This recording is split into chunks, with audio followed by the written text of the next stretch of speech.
Hello, everyone. My group and I would like to present about addiction and how it can affect the dimensions of wellness, as well as preventive measures that we've come up with. So this video focuses on vapes and nicotine. However, this applies to all addictions. You need to hurry, hurry. You're late. You're late. You need to finish, please. I gotta get.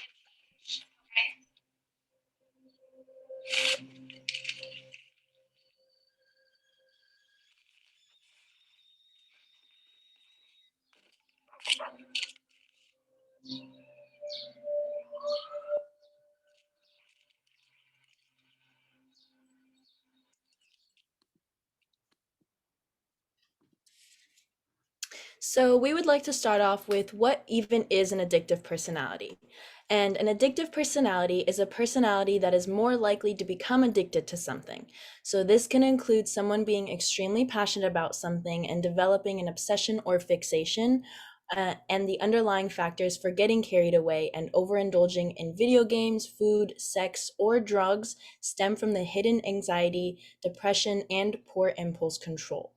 And so my group and I would like to talk about addictive personalities and how they have an array of effects that take a toll on the body in regards to drugs and alcohol. So we're going to talk about the dimensions of wellness and contributing factors to addiction, as well as preventive measures and combative measures, as well as statistics revolving around how addictive personalities can affect your well-being and others around you. So, the first dimension of wellness is emotional well being, and how relying on substances without moderation can cause immense drawbacks, and the biggest one being the loss of sense of self. So, this can tie into specific elements of addiction and how it can affect you as a person. Some quick examples would be comfort eating or binge eating, alcohol or drug use for socializing, and the simplest one, even obsessing. So, emotions tied into addiction can come from loneliness, dependency, disparity, or trauma, which can lead to one of the most difficult obstacles to overcome. The second wellness that we're going to be discussing is physical well-being. This can be described as taking care of all aspects of your body physically, such as remaining active, maintaining a healthy diet, getting good sleep, and taking any preventative measures to ensure that your body is safe from injuries. Drugs and alcohol are easy to build an unhealthy relationship with, and this can sidetrack you from doing what you need to be doing. It is also easy to build dependency, which will not only affect you negatively in the short term, but also they have long-term effects on your body. Some potential long-term effects of excessive drinking are chronic diseases, high blood pressure, heart disease, stroke, and liver failure. If you suffer from an alcohol abuse problem, you cannot expect yourself to be able to maintain the healthy lifestyle that you want to have. Now, in regard to drugs, different type of drugs will have different type of effects on your body, beginning with depressants. Depressants' main goal is to slow down and depress the function of the central nervous system. This will make you less capable of achieving your daily goals for the day, which in this case will not let you prioritize your physical health. Examples will be alcohol, opiates, and tranquilizers. The next category we're getting into is hallucinogens. Hallucinogens are good at distorting your sense of reality, causing jaw clenching, some panic, paranoia, gastric upset, and nausea. This will essentially not allow you to focus on your physical wellness throughout the day. Some examples of hallucinogens are LSD, ketamine, and magic mushrooms. Lastly, we're going to get into the stimulants category. These are good for speeding up and stimulating your central nervous system, which can cause increased heart rate, blood pressure, and body temperature with reduced appetite, anxiety, panic, seizures, and much more. Some of these examples are nicotine, cocaine, and ecstasy. So the third well-being we'll be talking about is environmental well-being. Having a good environmental well-being is having good health by occupying pleasant, stimulating environments that support well-being. The two different environments you can be in is by yourself and in a group setting. So Nearly 841,000 people have died since 1999 from a drug overdose, and there are 22,000 deaths in the US each year by alcohol poisoning. And although most of these deaths were around others, there's a handful of deaths that were from an overdose that could have been prevented in an individual if an individual were not by themselves. This is because no one is around to slow you down, and if something does go wrong, there is no one there to help you.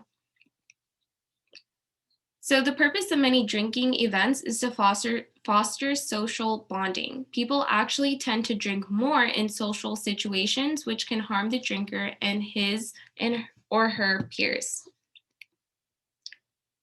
Taking these substances, such as alcohol and drugs, can lead to the potential to drink past capacity. Drinking more than you can handle is common in social situations. Someone may try to catch up to a peer who is on their third drink or may stay out later than usual. This can give way to embarrassing and dangerous situations.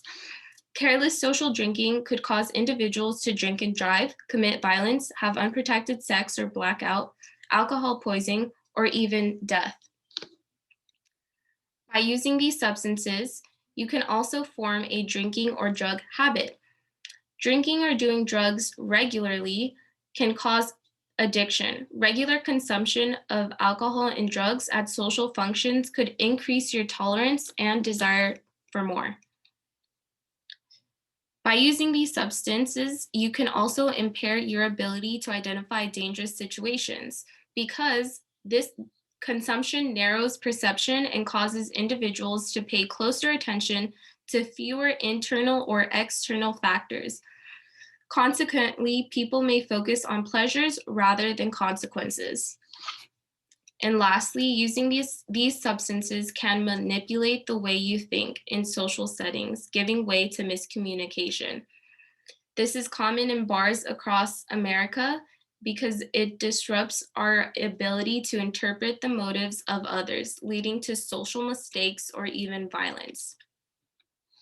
So some preventative measures you can take individually is seeking help or therapy, drinking plenty of water, pacing yourself, keeping contact numbers for emergency, and writing down how much you're taking or how much you're drinking and at what time. In a group setting, you can eat before or during an event, decide on a maximum number of drinks beforehand, drink plenty of water, avoid drinking games and shots, pace yourself, spending time with friends who drink and do drugs less, use the buddy system, and having a designated driver. The last dimension we'll be talking about is social well being. Social well being is when you have and hold stable relationships with the people in your life. This means having people who you can talk to regularly, people who love you unconditionally, such as your parents, your friends, or anybody close to you. People who are there for you when you need them because we all know that we can't go through hard times alone. However, a big part of good social well being and responsibility of having these relationships is being able to reciprocate them. Because if you cannot give back what you receive, then these relationships just become one sided. And addiction can impede on your ability to hold these relationships by taking over all your thoughts and not allowing you to think of others. What you do affects others. When you are addicted to any substance, you run a higher risk of deeply hurting the people around you. Speaking from experience, my childhood best friend passed away just 2 years ago of a drug overdose. This is the worst thing that I or anybody close to him have ever been through. It made us feel horrible, and it made us feel like we were part of the reason that he was struggling. And personally, it made me feel like I was being a bad friend by not noticing how deep his addiction was and being unable to give him the proper attention and help he deserved. So, as a final message, if you or anyone you know is struggling with any type of addiction, please talk to someone you trust. It doesn't have to be solely drugs or alcohol because there are many types of addiction out there. Don't go through it alone. Thank you.